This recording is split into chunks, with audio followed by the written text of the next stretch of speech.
অনামিকা স্বপ্নেও ভাবেনি মৃত্যুর পর ওর হাজবেন্ড পল্লবকে ও ভেবেছিল যে অশরীরী হয়ে বা সোল হয়ে আত্মা হয়ে বা ভূত হয়ে থাকুক ওর পাশে।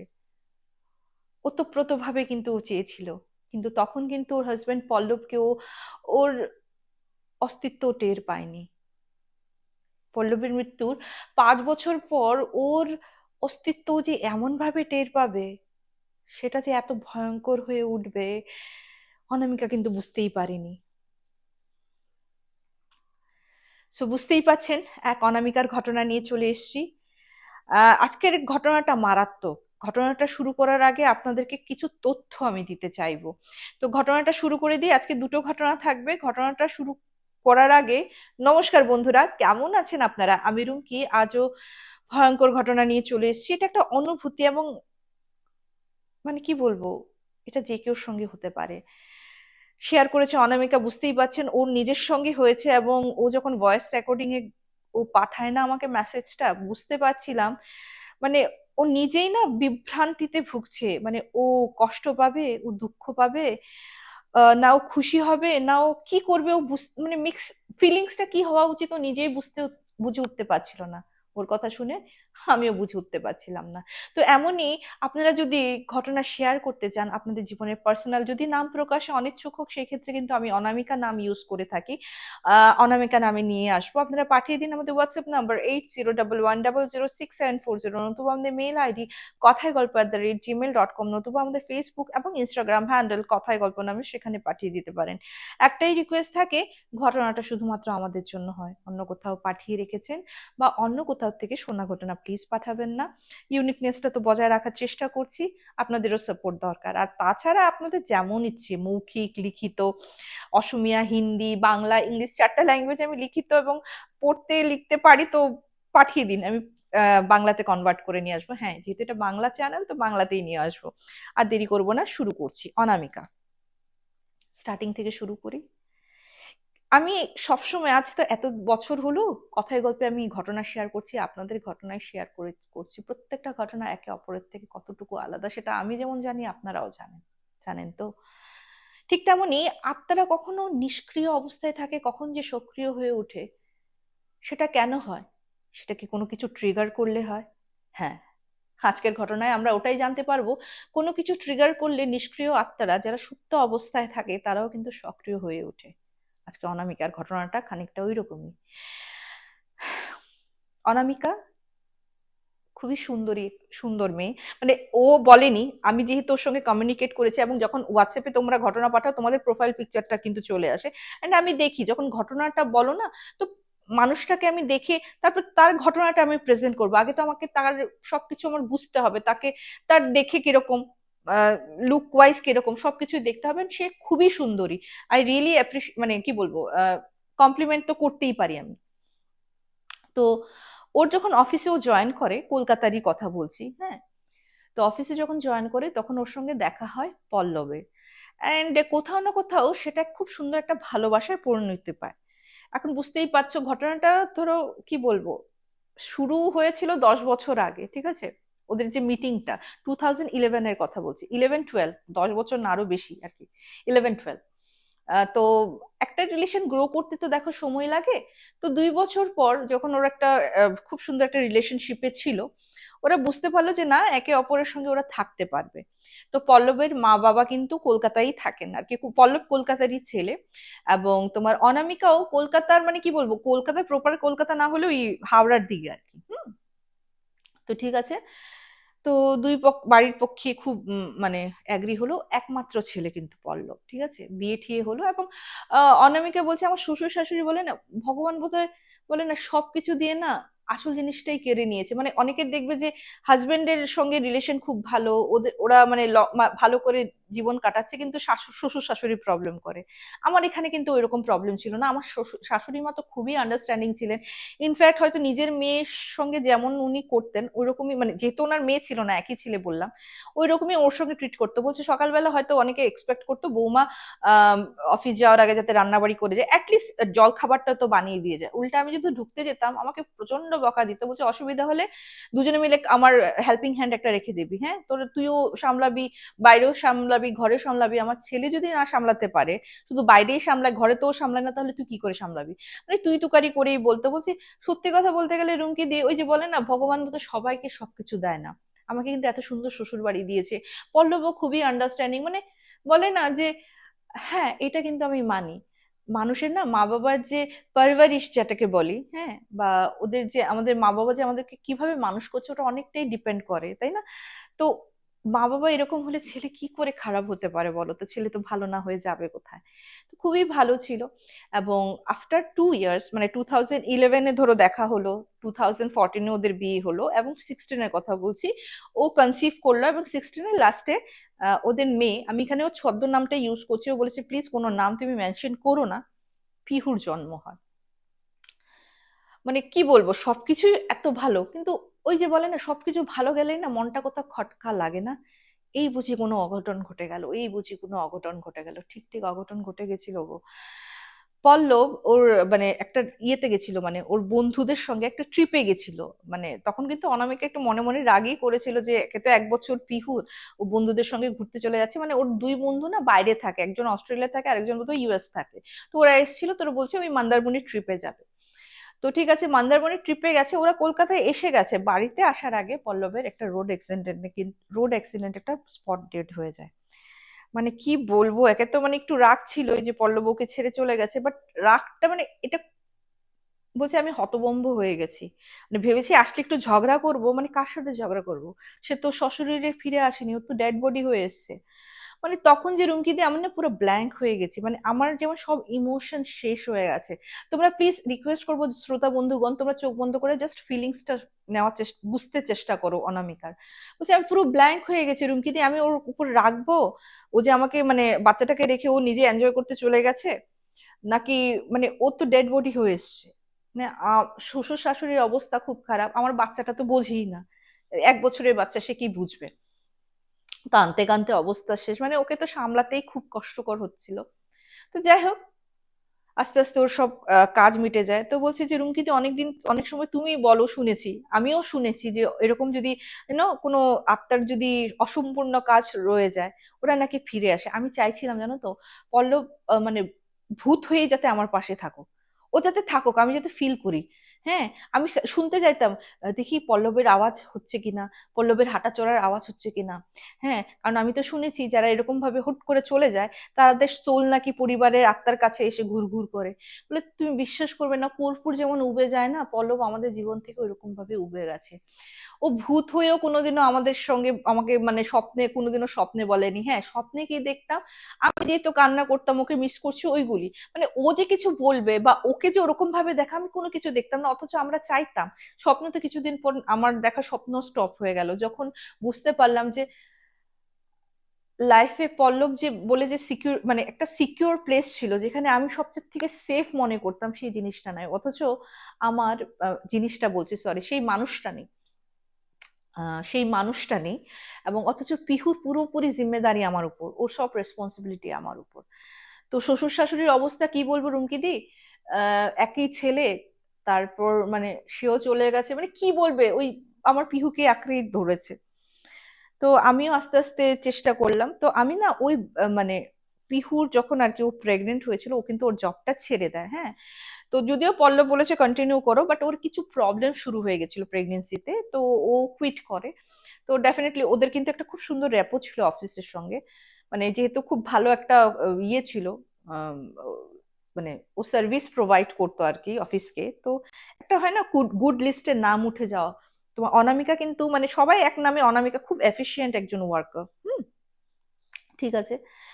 তো আবার অফিস জয়েন করি, বাট ও ওই ব্রাঞ্চে জয়েন করে না, অন্য একটা ব্রাঞ্চে জয়েন করে। এখানে কিন্তু আমি বললাম না ওনারা দুজন কোন ব্রাঞ্চে ছিল, সবই কিছু আমি হাইড করে গেলাম, আমাকে যেমন ইনস্ট্রাকশন দেওয়া হয়েছে আমি ওরকম ভাবেই বলছি। এত কিছু কেন বলছি, যাতে যারা ভাবছো যে কিছু আউট হয়ে যাবে নাকি, নির্দ্বিধায় তোমরা পাঠাতে পারো, কোনো কিছু আউট হবে না এখানে। ঠিক আছে ফাইন। অন্য একটা ব্রাঞ্চে জয়েন করলো, জয়েন করার পর মানে জীবন তো জীবনের গতিতে যায়, আমরা মানে কষ্টটাকে সবসময় ভুলার চেষ্টা করি, কারণ একটা বাচ্চার মানে রেসপন্সিবিলিটি যখন একটা মায়ের কাঁধে চলে আসে, এবং একটা মা যখন মা বাবা দুজনের রোল প্লে করতে হয় না, তখন বোধহয় কোথাও না কোথাও দুঃখটাকে না তুড়ি মেরে উড়িয়ে দিতে হয়, না হলে খুব মনের খুব একটা কোণে, গহীন কোণে লুকিয়ে রাখতে হয় মায়েদের, সো দ্যাট আমাদের সেই যে কষ্টের ছায়াটা আমার বাচ্চার উপর না পড়ে। কষ্ট তো ডেফিনেটলি থাকবেই। তো ওটাই আমাকে অনামিকা বলছে, আশ্চর্য ব্যাপার রুমকিদি, ভূত হয়ে আমার পল্লব কিন্তু কোনোদিনও আমাকে তখন দেখা দেয়নি। তো চলো 2016-এ, আমি বললামই 2016-এর লাস্টে, মানে এই ইনসিডেন্ট 16 বা 17-এর ওরকম আর কি। 19-এ মানে কোভিড এর আগে, 2019-এ ওর সঙ্গে একজনের দেখা হলো, মানে ওর ব্রাঞ্চে এসছে ট্রান্সফার হয়ে, এবং দেখতো কি ও না প্রচন্ড মানে আমি এখানে ও ছদ্মনাম ইউজ করছি, রোহন বলছি, হ্যাঁ। আহ, রোহন না খুব মানে ডিপ্রেশনে থাকতো, মানে কাম- মানে বলে না যে হাসলেও না খুব কষ্ট করে হাসতো, হাসতো। আর যেহেতু নতুন নতুন জয়েন করেছে, পট করে হয়তো ওপেন আপ হতে পারছে না এটাই ভাবছে, বাট কানা ঘুষে এটা শুনতে পারলো, মানে অনেক সময় হয় না ফোনে কথা বলে, কোনো উকিলের সঙ্গে রোহান কথা বলছে। তো যাই হোক, পরে আস্তে যেটা বোঝা গেল যে রোহানের সঙ্গে রোহানের ওয়াইফের ডিভোর্স হয়ে গেছে। রোহান ভালোবেসে ওয়াইফকে বিয়ে করেছিল, but after marriage or wife অন্য একটা ছেলের প্রতি আসক্ত হয়ে যায়, উপর আসক্ত হয়ে যায়, এবং সেই ছেলেকেই পরবর্তীকালে রোহনকে ডিভোর্স দিয়ে বিয়ে করে। যে কিন্তু রোহনের ভালোবাসাটা তো খুব স্ট্রং ছিল, ও কোথাও না কোথাও মেনে নিতে পারছিল না যে ওর ওয়াইফ, যাকে ও এত ভালোবেসে বিয়ে করেছে, ওরকম ভাবে ডিচ করবে। যাই হোক, তো বলে না মানে দুটো যখন মানে হিন্দিতে বলে হারা হুয়া দো আদমি জব ইকট্ঠে হয়ে যায়, কোথাও না কোথাও কষ্টটা আদান প্রদান হয়, ভাইবটা মিলে যায়। তো প্রথমে ফ্রেন্ডশিপই ছিল, কোথাও না কোথাও আস্তে আস্তে রোহানকে যেমন ওদের বাড়িতে আসতে বলতো, এবং ছেলে হারা তো রোহানকে কোথাও না কোথাও ওনার মানে অনামিকা শ্বশুর শাশুড়িও কিন্তু নিজের ছেলের মতোই দেখা শুরু করলো। পিহু মানে যতই বলো না ছোট বাচ্চা, তখন তো বেশ অনেকটা বড়ই হয়ে গেছে, কিন্ডার গার্ডেনে পড়তো, যখন দেখতো সবার বাবা আসছে, বাবার কামিটা কিন্তু ফিল করতো। ও বাবা তো জিনিসটা বুঝেইনি, ও খালি ফটোতে দেখেছে পল্লবকে, ঠিক আছে।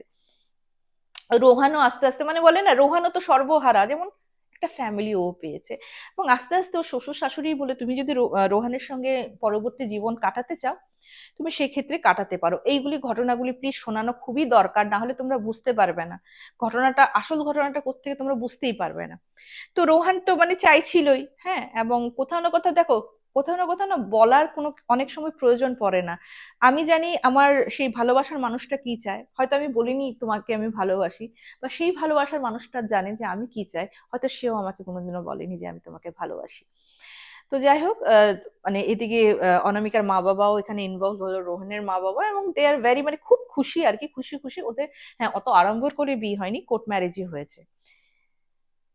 কিন্তু কোর্ট ম্যারেজ হয়ে যাওয়ার পর ওদের কাছে আসতেও সময় লাগেনি, যেটা আমি বলছি আর কি, দাম্পত্য জীবনের যে শারীরিক সম্পর্ক ওগুলিও মানে যেহেতু ওরকম ভাবে ওরা ইমোশনালি কানেক্ট হয়েই গেছিল, তো ওটাতেও অসুবিধা হয়নি। হ্যাঁ, প্রথম 2 সপ্তাহ, প্রথম 15 দিন ওরা ডিসাইড করেছিল, যেহেতু পিহু পট করে তার ঠাম্মু দাদুর থেকে ইয়ে করতে পারবে না, তো ওরা ডিসাইড করেছিল প্রথম 15 দিন অনামিকার শ্বশুর বাড়িতেই থাকবে। যদিও অনামিকা শ্বশুর শাশুড়ি বলছে না তোমরা এখানেই থাকো, আমার তো ছেলে নেই, ছেলে থাকবে।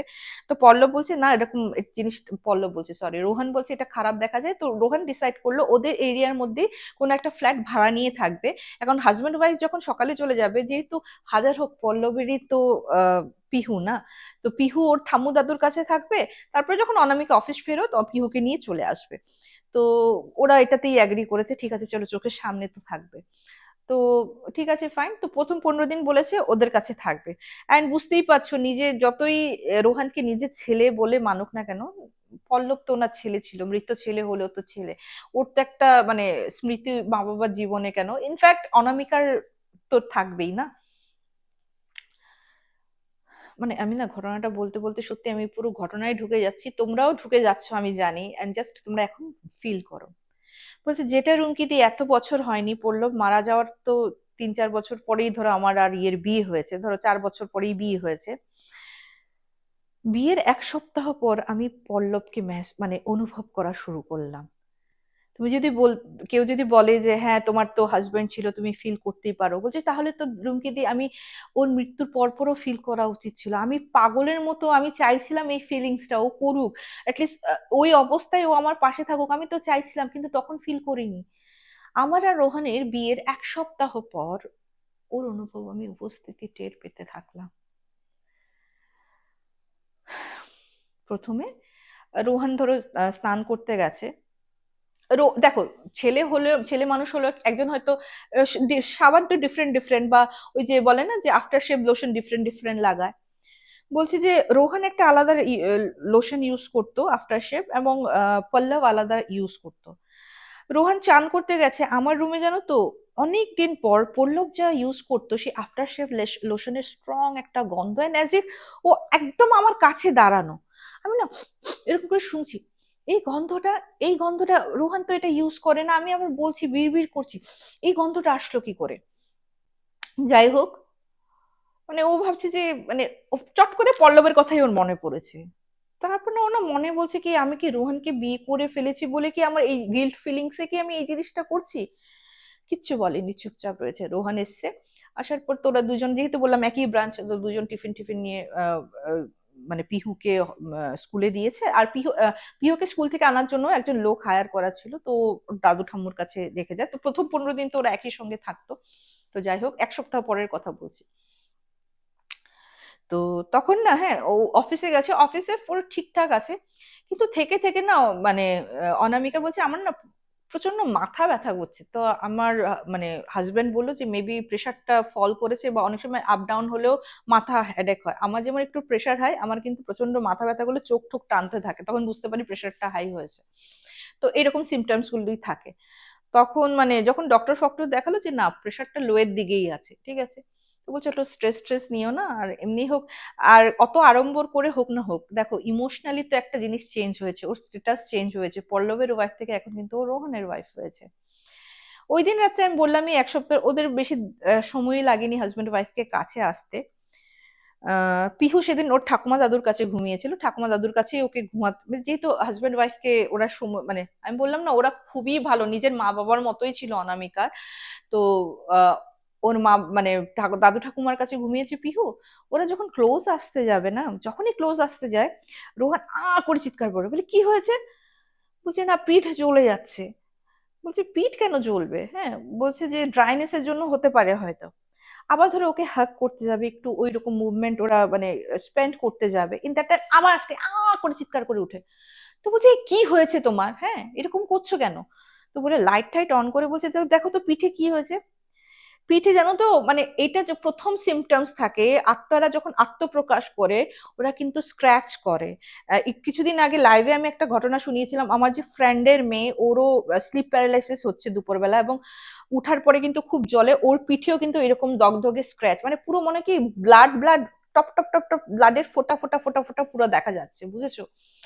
তো বলছে এটা মানে অথচ অনামিকা কিন্তু ওকে টাচও করেনি, ওরা কাছে আসছে, অনামিকা হয়তো এরকম করে ওকে মানে ওর গেঞ্জিটা বলে বা ওর শার্টটা এরকম করে ধরেছে যে কাছে আসবে। ও তো পিছনে হাতটা তো যাবে না, আর ডেফিনেটলি নিজের হাত দিয়ে কিন্তু এরকম লম্বা করে স্ক্র্যাচ আমি করতে পারবো না। আমি চুলকলেও কেমন করে চুলকাবো, এরকম এরকম এরকম এরকম পুরো এরকম লম্বা স্ক্র্যাচ তো আসতে পারে না, না। আমার মনে হয় কোনো হিউম্যানিটি এরকম ভাবে, মানে যদি এরকম করে আমি পিঠও চুলকাই এরকম ভাবে কিন্তু স্ক্র্যাচ আসবে না, ওর স্ক্র্যাচটা কিন্তু পুরো লম্বা ছিল। তো বলছে এটা কি হলো। তো বলছে ড্রাইনেসের জন্য, মানে রোহান তো এটা বলছে যে ড্রাইনেসের জন্য এরকম হচ্ছে নাকি আমার। তো ওকে বরলিন ফরলিন লাগিয়ে দিল। তো এই অবস্থা দেখে না ওই রোমান্টিক মুডটাই ওদের চলে গেছিল। তো ওরা দুজন ঘুমিয়ে গেছে।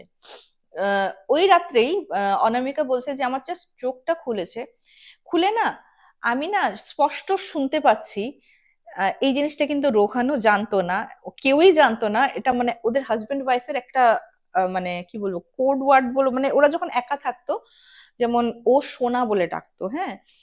মানে পল্লব ওর ওয়াইফকে, অনামিকাকে সোনা বলে ডাকতো, হ্যাঁ। তো হঠাৎ ও কানে শুনছে সোনা, ও সোনা ওঠো না, সোনা, ও সোনা ওঠো না। ওনার ধরপড় করে উঠে দেখে কেউ নেই। বাট ওই যে আফটার শেভের লোশনটা পল্লব যেটা ইউজ করছে, ওর যে মানে শরীরের গন্ধটা পুরো ফিল করছে যে পল্লব। বলছে এতদিন পরে এই জিনিসগুলো আমার সঙ্গে কেন হচ্ছে। ও না পুরো মানে ওই রাত্রে আর ঘুমোতে পারিনি, বলে আমি রুমকি দিয়ে আমি ঘুমোতে পারিনি। তারপর রোহান যখন সকালবেলা উঠেছে, রোহানকে না আমি সব কথা খুলে বলেছি, জানো এটা গতদিনও হয়েছে, তুমি চান করতে ঢুকেছো অথচ তুমি তো অন্য একটা ব্র্যান্ড লাগাও। পল্লব ওই ব্র্যান্ডটা ইউজ করতো। তো আমি না স্পষ্ট সেই স্মেলটা পেয়েছি। অ্যান্ড কালকে আমরা ঘুমিয়ে গেছি, হ্যাঁ। আহ, তো ঘুমিয়ে না পড়ে না আমার কানে স্পষ্ট কেমন আমাকে না পল্লব সোনা বলে ডাকতো। তো রোহান বলছে যে তুমি তো বলোনি, বললো। তারপর বলছে কি না বলিনি। কারণ ডাকার মানুষ তো আর নেই, আর এই নাম যে তোমাকে বলেই বা কি হবে। আমার কানের সামনে এসে বলছে, সোনা, ও সোনা, ওঠো না, ওঠো না, আমাকে ঘুম থেকে উঠাচ্ছে। যেমন যেমন ও জীবিত দশায় আমাকে অনেক সময় ঘুম বেশি হয়ে গেলে ও আমাকে এরকম করে ডাকতো। আমি না উঠে না, জানো তো স্পষ্ট আমি পল্লবের স্মেলটা আমি পেয়েছি। ঠিক আছে। আহ রোহান বলছে মেবি হয়তো তোমার কোথাও না কোথাও মনে হচ্ছে যে যেহেতু পল্লবের ওয়াইফ থেকে এখন রোহানের ওয়াইফ হয়ে গেছে, একটা গিল্ট কাজ করছে, সাইকোলজিক্যালি হয়তো এই কাজটা করছে। ঠিক আছে, কিছুদিন যাক, আমরা ছুটি নিয়ে আমরা, আমি, তুমি, পিহু এবং মানে ওর শ্বশুর শাশুড়ি এবং সব একটা ফ্যামিলি ট্রিপ করে আসবো। ঠিক আছে। আহ সবারই বোধহয় একটু, মানে যেহেতু একটা নতুন রিলেশন হয়েছে, সবারই একটু সময় দেওয়া দরকার সবকিছুর জন্য। আর একটা নতুন মাহলে গেলে বোধহয় সবকিছু আবার নতুন করে আমরা আরম্ভ করতে পারবো। ঠিক আছে। তো ওই দিন রাত্রেবেলা আমি বললাম যে মানে ওদের ঠাকুমা দাদু পিহুকে ওর সঙ্গে ঘুম পাড়িয়েছে। তো ওদের কিন্তু অ্যাটাচ বাথরুম, হ্যাঁ, মানে ঠাম্মু দাদুরও অ্যাটাচ, তোমার অনামিকাদেরও অ্যাটাচ। হ্যাঁ। তো ওরা শুয়েছে। আচ্ছা, সবচেয়ে থেকে যেটা আর কি আমার মনে হয় অনামিকা একটা ভুল করেছে, এটা যে অনান রোহান এবং অনামিকা যেই রুমে ঘুমাতো, মানে পল্লব যেই রুমে ঘুমাতো, মানে অনামিকার বেডরুমেই কিন্তু রোহানও মানে থাকছিল 15 দিনের জন্য হলেও, ওই বেডরুমটা ইউজ করছিল। আমার মনে হয় ওটাও না কোথাও রোহানের সোলটাকে ট্রিগার করে সক্রিয় করার একটা কারণ হতে পারে। এটা আমার মনে হয়েছে। হ্যাঁ, আমি জাস্ট অ্যাড অন করে দিলাম, নাহলে পরে আবার অ্যাড অন করতে ভুলে যাবো। যাই হোক। তো একদিন না অনামিকা স্পষ্ট শুনতে পাচ্ছে পিহুর গলা, লিভিং রুমে পিহুর গলা, হি হি করে হাসছে। তো না, ও রোহানকে বলেছে, ওই রোহান দেখো পিহুর গলা না, এত রাত্রে মা বাবা, কি হলো ব্যাপারটা, ও তো এখানে কেন? তো রোহানও শুনতে পাচ্ছে যে পিহু হাসছে আর কথা বলছে। হ্যাঁ। তো রোহান আর পিহু মানে অনামিকা গেছে, গিয়ে দেখি পিহু সোফার মধ্যে বসে একটা ডল নেওয়া, আর এরকম করে করছে, আর এরকম করে দেখে দেখে হাসছে। তারপর হঠাৎ ওদেরকে দেখে বলছে, তোমরা কেন আসলে? তোমরা আসো বলেই তো বাবাই চলে গেল। বলছি, বাবাই? তোর বাবাই আবার কি? কারণ 1 বছরের বাচ্চা যখন পল্লব মারা গেছে ওর মুখে তো বচনই ফোটেনি, ও বাবা না বাবাই ডাকবে কে করে জানে। কিন্তু এটাও ঠিক যে যেহেতু মানে পল্লব ওর বাবাকে বাবা ডাকতো, তখন পল্লব বলেছে আমার বাচ্চা হলে আমি আমাকে বাবা বলে ডাকবো না, বাবাই ডাকবে, নেলে মানে পাপা ডাকবে, বাবাই মানে বাবা মোট কথা ডাকবে না। তো বলছে, হ্যাঁ, আরে আমার বাবাই আসে তো।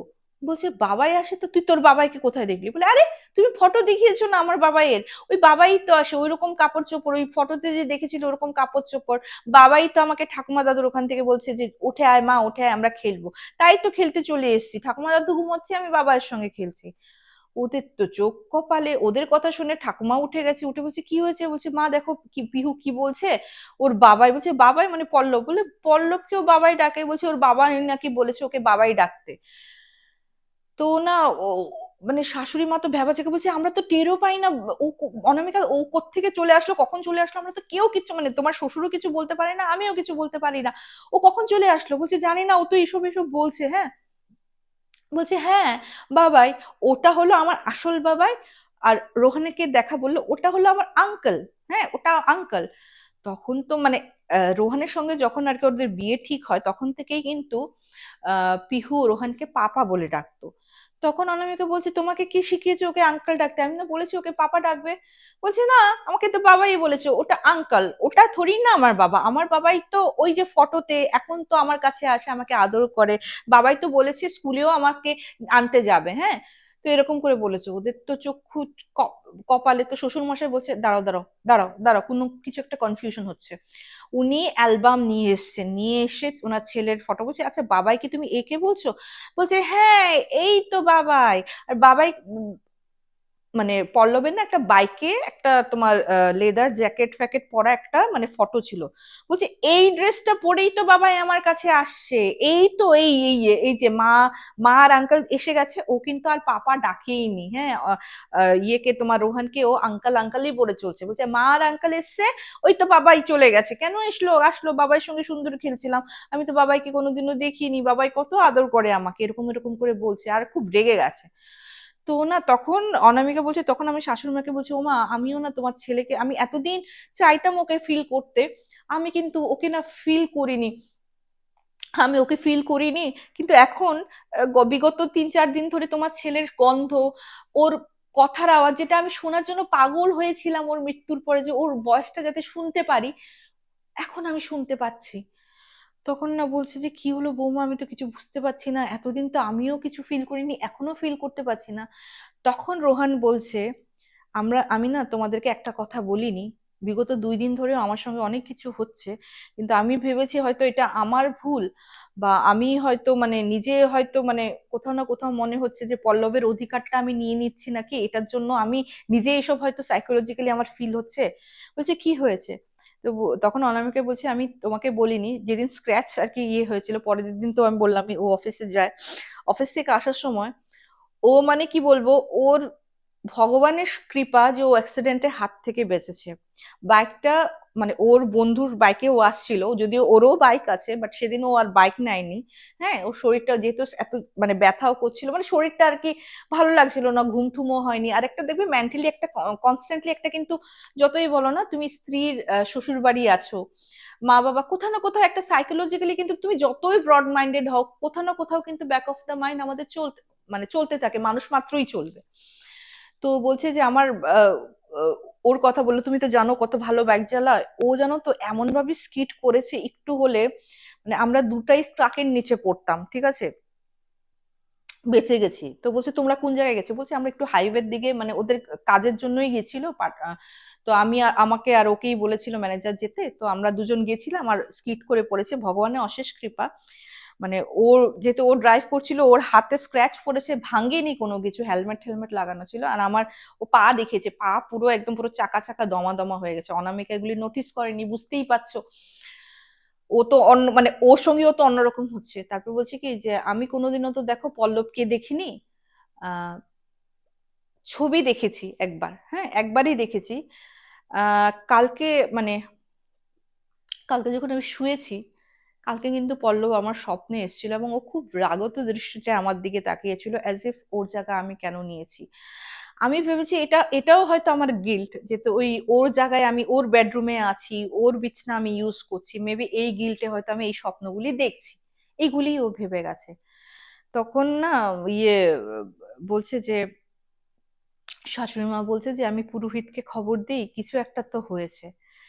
তো সকালবেলা ওরা তো দেখো এইসব ভূত প্রেরত নিয়ে কোনোদিনও মানে কোনো ডিসকাসই করেনি, কোনো কোনো রকমের দরকারই পড়েনি। তো তান্ত্রিক তন্ত্র সাধনা কে ভূত ছাড়া কে জানে, ওরা জানে যে পুরোহিত ঠাকুর পূজা অর্চনা করে ওদের ওনাকেই আর কি, ওনাদের কাছে মানে অনামিকা শ্বশুর শাশুড়ির কাছে শেষ সম্বল ওই পুরোহিতই, পুরোহিতকে খবর দিয়েছে যে আপনি ইমিডিয়েট আজকে দেখা করুন। তো সেদিন আর দুজন অফিসে যায়নি। তো পুরোহিত আসার পর খুলে সব কথা বলেছে, বলে বলে কি দেখুন, আমি তো পূজা অর্চনা করি, আমি গৃহ শান্তি করি, এটা যদি কোনো রকমের মানে আত্মার কোনো কিছু আহ, প্রত্যাবর্তন হয় সেটা তো আমি বলতে পারবো না। কিন্তু হ্যাঁ, একজন আছে যে কালী পুজো করে, এবং উনি নাকি এসব তন্ত্রমন্ত্রের সঙ্গেও উনি রিলেটেড, উনি আসলে বলতে পারবে। তো উনি এসেছেন, এবং উনি না মোটামুটি একদম সিম্পল শার্ট প্যান্ট পরা, ওনাকে দেখে বোঝাই যাবে না যে উনি তন্ত্র সাধনা এগুলি করেন, হ্যাঁ, বা পুরোহিত। খুব সিম্পল টাইপের আসছেন ওই দিনই আর কি, যেহেতু ম্যাটারটা খুবই সিরিয়াস হয়ে যাচ্ছে, মানে লাইফ অ্যান্ড ডেথ রিস্ক হয়ে যাচ্ছে। তো উনি এসেছেন, এসেই না উনি যখন ঢুকেছেন, ঢুকে মানে বলছে যে সব তো ঠিক আছে, লিভিং রুম এবং তোমার অনামিকার বেডরুমে, বলছে এখানে কিন্তু একটা সোলের উপস্থিতি আমি খুব প্রগাঢ় ভাবে পাচ্ছি, মানে ওর মা বাবার রুমে অতটা পাইনি, বলে ওখানে তো আমি অতটা পাইনি, ম্যাক্সিমাম টাইম তোমার বেডরুমে থাকে ওই সোলটা, আর না হলে লিভিং রুমে থাকে, ঠিক আছে। তো এটা কিন্তু জীবিত দশায় পল্লব মানে যদি বেডরুমে না থাকতো, ওই ল্যাট খেয়ে পড়ে থাকতো সোফাতে, ওখানে টিভি দেখতো, লিভিং রুমেই ম্যাক্সিমাম টাইম থাকতো। তো তখন তখন অনামিকা বলছে যে দেখো, তখন আমি ওনাকে বলছি যে দেখুন, আমি একসময় চাইতাম যে আমার মৃত স্বামীর আত্মা আমার সঙ্গে থাকুক, দেখা দিক, তখন আপ্রাণ চেষ্টা করেছি, বাট ওর কোনোদিনও আমি আমি ফিলই করিনি, ও যেমন কর্পূরের মতো উবে গেছে, বাট এখন হঠাৎ কেন ফিল করছি। তখন উনি বলছে যে, তখন এই কথাটাই বললো, আমি তো ট্রিগার ইউজ করলাম ওয়ার্ডটা, অনামিকা বলল যে উনি বললেন যে কোনো একটা জিনিস যেটা ওকে মানে নিষ্ক্রিয় অবস্থা থেকে সক্রিয় অবস্থা করে দিয়েছে। তখন বলছে কি জিনিস? বলছে এটা হতে পারে যে নিজের সত্তা, ঠিক আছে, নিজের মানে তুমি অন্য সঙ্গে বিয়ে করছো, তোমার ওর যে ওর ওর মানে ওর যে সন্তান, সে অন্য কাউকে বাবা ডাকবে, ঠিক আছে, ও তো ওই জিনিসটা পাইনি। এবং তুমি, তোমাকে ভালোবেসে নিয়ে এসেছিল, তুমিও অন্য কাউকে গ্রহণ করছো, ইনফ্যাক্ট ওর মা বাবাও সে ছেলেকে নিজের ছেলে হিসাবে গ্রহণ করছে। কোথাও না কোথাও এই কিছু পয়েন্ট ট্রিগার করেছে, এবং এই ট্রিগার করার অবস্থায় নাকি আত্মাটা সক্রিয় হয়ে যায়। অ্যাকচুয়ালি তান্ত্রিক বলে কি এটা না সোলদের উপরেও পুরোপুরি ডিপেন্ড করে না ওরা কোন স্তরে থাকবে, ঠিক আছে? হয়তো মৃত্যুর পর যেমন অনামিকা ফিল করেনি, কারণ ওই সময় সোলটা পুরো নিষ্ক্রিয় হয়েছিল এবং ওটা এমন একটা স্তরে ছিল, উম কি বলবো, প্রত্যেকজনের সময় হলে কিন্তু ওই পারে যায়, এই সোলটার সময় হয়নি, বাট ও কিন্তু সক্রিয় নয়। সব সোলই কিন্তু সঙ্গে সঙ্গে সক্রিয় হয়ে ওঠেনি, কিছু কিছু নিষ্ক্রিয় থাকে, কিছু কিছু সক্রিয় হয়ই না, ওই নিষ্ক্রিয় অবস্থাতেই অন্য ডাইমেনশনে বা ওই ওপারে চলে যায়, ওরা হয়তো বুঝতেই পারে না। কিন্তু এখানে কিছু একটা ট্রিগার হয়েছে এখানে, মানে বলছে অনামিকা বলছে, উনি বলছে যে আমি আমার মনে হচ্ছে এটা, বাট আমি হ্যাঁ জোর দিয়ে বলতে পারি না, কিছু তো একটা হয়েছে যে আমি এর আগেও বোধহয় 2-3টা ঘটনা শুনিয়েছি, কোন এক পিসির আত্মা যে নিষ্ক্রিয় অবস্থায় ছিল, সুপ্ত অবস্থায় ছিল, সে কিন্তু একটা মানে ওর জীবনে যেই জন্য ও মারা গেছিল ওই জীবনটা যখন, ওই জিনিসটাই ওদের বাড়িতে পুনরাবৃত্তি হয়েছে, ওই ওই জিনিসটাই কিন্তু ওর ওর আত্মাটাকে কিন্তু আবার জাগিয়ে দিয়েছিল। তো এই ক্ষেত্রে অনেকটা এরকমই হয়েছিল, কিছু একটা ট্রিগার করার জন্য কিন্তু নিষ্ক্রিয় থেকে সক্রিয় অবস্থায় পল্লব ফিরে এসেছে। কি করা যায় বলছে, অনেক মানে মোটামুটি তো হয়ে গেছে, অ্যান্ড মা বাবা যেহেতু জীবিত, তো বলছে যে এই ক্ষেত্রে আপনারা গয়ায় যাবেন, গয়ায় গিয়ে আপনাদের কি কি প্রবলেম পণ্ডিতকে বলবেন, ওরা কিন্তু কোনো না কোনো বিধান দিয়ে দেবে, ওদের কাছে অনেক রকমের উপায় থাকে। তো শান্ত তো দিতে শান্তি তো দিতে হবে, বলছে তাহলে তো আমাদের লাইফটা রিস্ক হয়ে যাচ্ছে, যেমন পিউকে ডেকে নিয়ে আসছে, হ্যাঁ, আহ রোহানের অ্যাক্সিডেন্ট হতে হতে বাচ্চা, আর তান্ত্রিককে পুরো স্ক্র্যাচ দেখিয়েই দিয়েছে।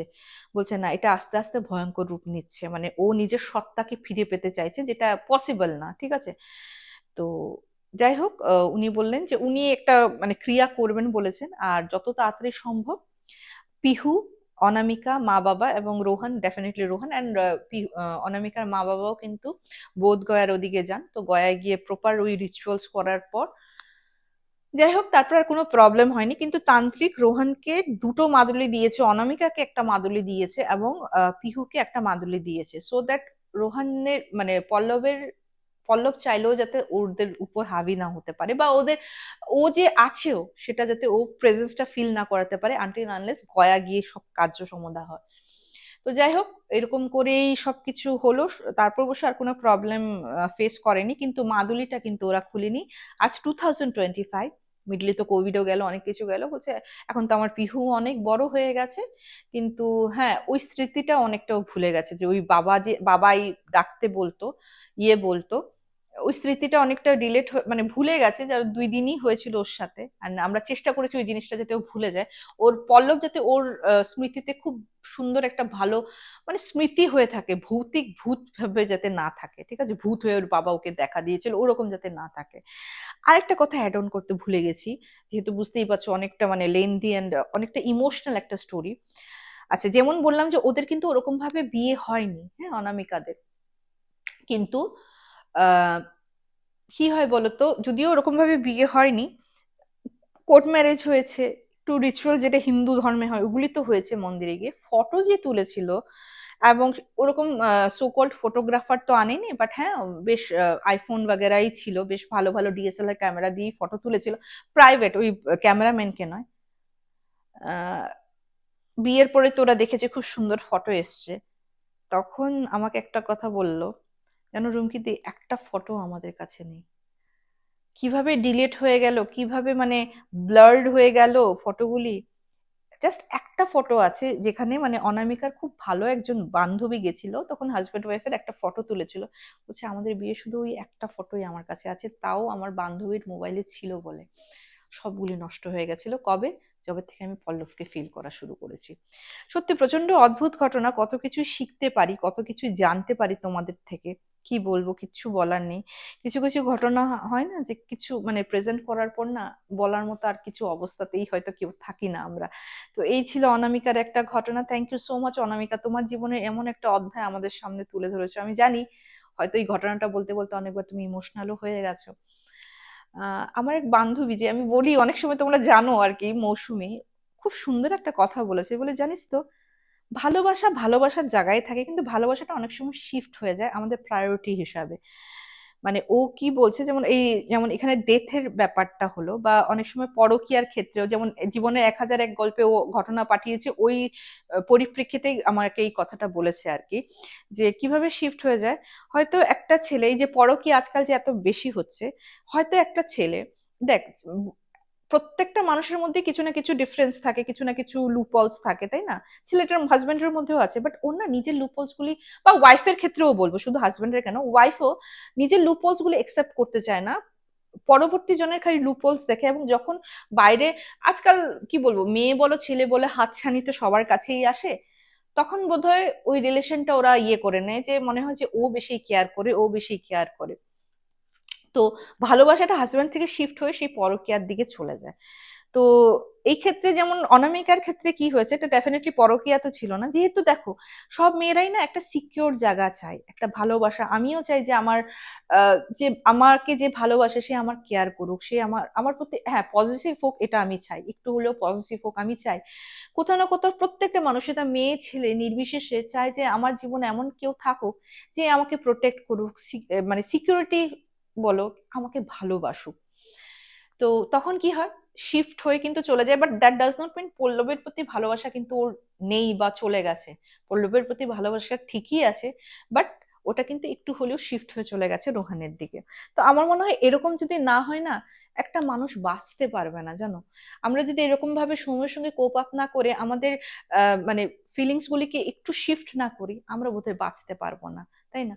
তো আমি তো বলবো যে আমার খুবই মানে কি বলবো, ভালো তো লাগেনি, ডেফিনেটলি কষ্ট তো লেগেছে, বাট ইন্সপায়ার করেছে। তোমার ঘটনাটা অনামিকা হয়তো অনেককে ইন্সপায়ার করবে। আর যেটা আমি বললাম, হয়তো ওই বেডরুমে থাকাটা উচিত হয়নি। তোমাদের কি মতামত কমেন্ট সেকশনে কমেন্ট করো। আর জীবনের 1001 গল্পের কথা তো ভুলেই দিলাম, ওটাও লাইক এবং শেয়ার করে দিও, সাবস্ক্রাইব করে নিও, এবং তোমাদের কাছে জীবনের 1001 গল্পের জন্য যদি কোনো ঘটনা থাকে পাঠিয়ে দিও। আমি ভেবেছিলাম আরেকটা ঘটনা শেয়ার করব, বাট না, অলরেডি আজকে অনেকক্ষণ হয়ে গেছে। ওই ঘটনাটা না হয় অন্য কোনো এপিসোডে বলবো। অরিন্দম বাবুর ঘটনা, উনি অনেকই বয়োজ্যেষ্ঠ, মানে আমার কাকুদের বয়সী হবে, ওনার সঙ্গে একটা ঘটনা ঘটেছিল অরিন্দম বাবুর সাথে। সেটাই ভেবেছিলাম শেয়ার করবো, ওটা অন্যদিন করবো। আজকে এপিসোডটা বন্ধুগণ আমি এখানেই শেষ করছি। খুব তাড়াতাড়ি দেখা হবে, till then bye bye, see you soon, নমস্কার।